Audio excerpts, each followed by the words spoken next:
So I used to be a zealous carnivore.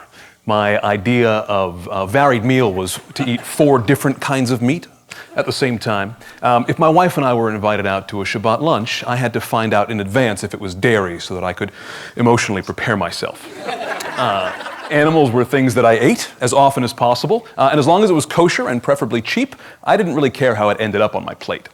Now that started to change one year when my wife and I took a trip to Vermont and made the obligatory Aliyah L'Regel, a holy pilgrimage to Ben & Jerry's. And while walking around the grounds, I noticed a cow and its calf grazing. Now, I'm sure they'd been put there as some sort of corporate attempt to be real, but it had been raining and they were dripping wet. And it suddenly hit me full force that they feel cold and wet in the same way that I feel cold and wet. And they have a parent and child bond in the same way that I feel bonded to those that I love. And I didn't do anything immediately with that feeling, but I distinctly remember it lodging itself somewhere in my heart. And that feeling came roaring back a few years later when an expose revealed some incredibly troubling animal treatment practices at one of the largest kosher slaughterhouses in the country. Practices that without a doubt caused the animals in question a great deal of physical pain. My world was turned upside down. I had been raised to believe that the process of creating kosher meat was an inherently humane one and that animals could never be mistreated as part of that process. I was now faced with a painful dilemma.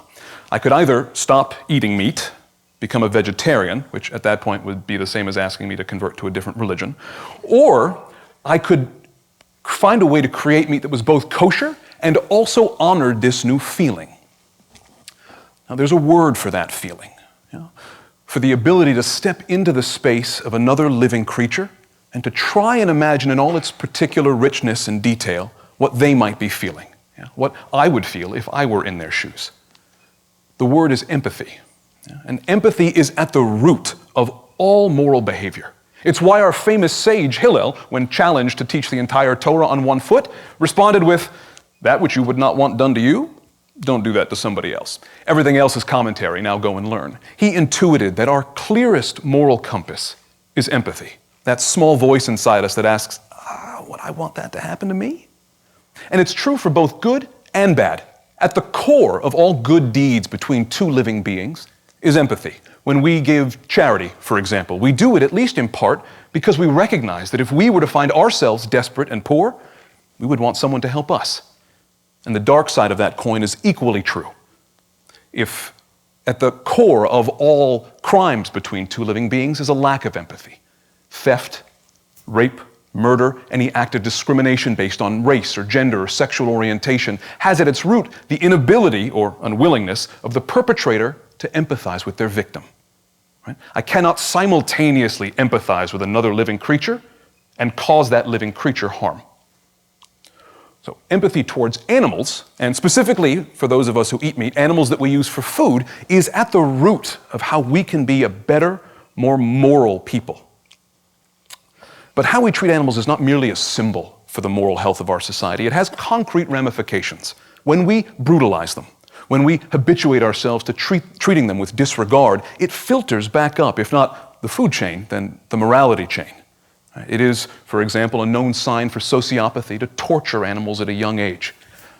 We may like to think of ourselves in a certain way, but we cannot separate how we are in our day-to-day lives with how we are when it comes to procuring or killing the food that we eat.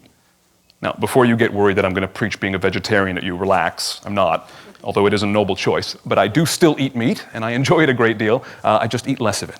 What I want to do is explore with you what our tradition has to say about the moral treatment of animals and how we can use Jewish texts to create a very modern, empathetic, and Jewish way of eating.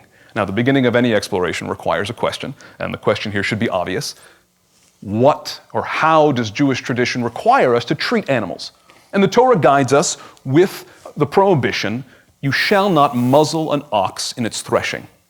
Now, for the few of you here who may no longer lead agrarian lifestyles, I've taken the liberty of pulling up a picture of an ox in its threshing. Threshing is the act of separating the wheat from the chaff, the edible from the inedible. And what farmers would do is they'd have an ox pull some very heavy thing over a pile of harvested wheat, and the weight would cause the wheat kernels to separate out, and then they could be gathered more easily.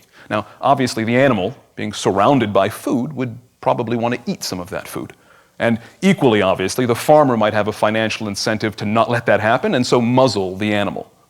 And a human worker could certainly understand that, right? If I'm working in a kitchen preparing some filet mignon, I understand that I can't eat that, right? I have to wait to have hamburger or whatever with the staff at the end of my shift. And that's precisely the point. The Torah is telling us that we cannot employ human understanding when dealing with an animal. We have to put ourselves in its shoes. We have to empathize with it and recognize that for an animal, to be surrounded by food but unable to eat any of it is torturous. And so we must allow the animal to exhibit its natural tendencies even if it causes us financial harm. Okay, so now we've got a baseline for the empathetic treatment of animals in Jewish texts. Great. But what about if we're going to eat those animals? Surely if we're going to kill them, right, the least empathetic act imaginable, all of this empathy stuff must go out the window. I don't have to worry about it. Comes the Torah with a second text, this one a story from the Talmud about a rabbi, appropriately named Rebbe, who was sitting in his house one day as a herd of cattle was being led through his town on the way to a slaughterhouse.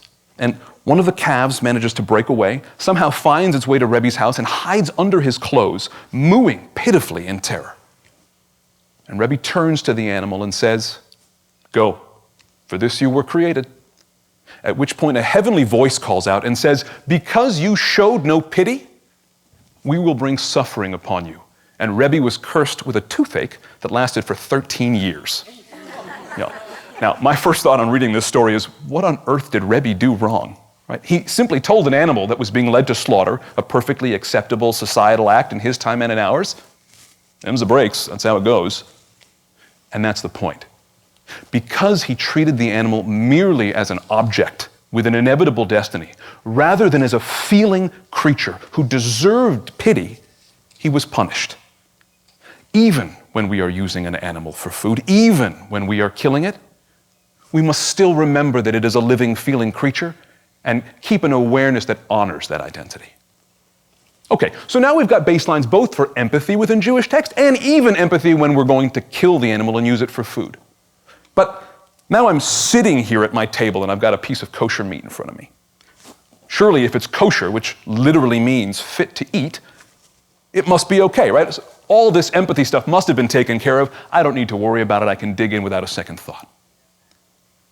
Comes our final text, and my favorite, the deceptively legalistic discussion of the prohibition of oto ve'et beno, the prohibition of killing an animal and its offspring on the same day. Now, what's particularly interesting about this prohibition, while the empathetic principle in question should be clear, is that it applies even if the two animals are not aware of each other, which means that the empathy concern is not only for the animals in question, but also what it does to human beings to engage in such a callous act.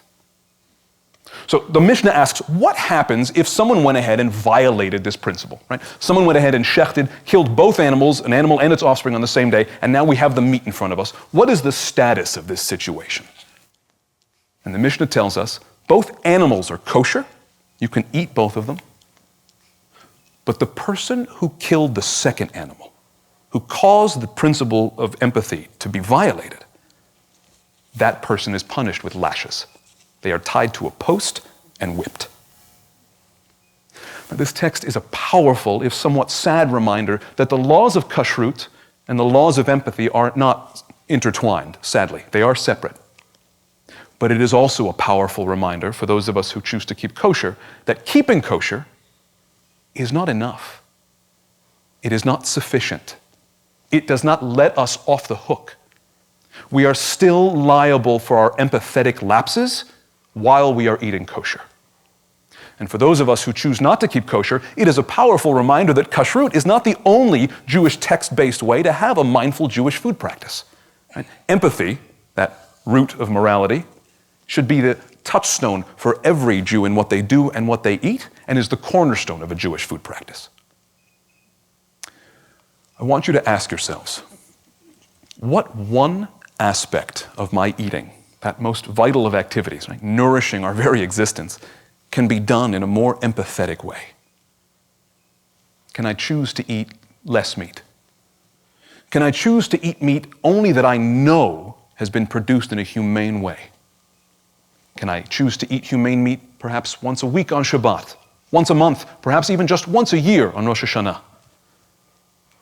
I want to challenge all of you to answer that question for yourselves and to find ways to bring more empathy into your eating and ultimately into your lives.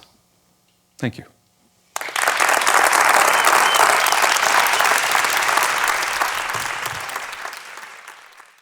We have to try and understand what it means to be the other person. What is it like to be a 4-year-old, the youngest in the family, surrounded by adults? What's it like to be an orphan who's been abandoned by their parents and left in a train station in the cold? What's it like to be hungry and need a meal?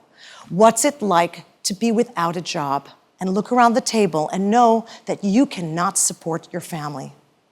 So we need to try and stand in everybody else's shoes to understand what it means to be a benefactor and a recipient. But I think the real magic, the real power is in the hands of the matchmaker.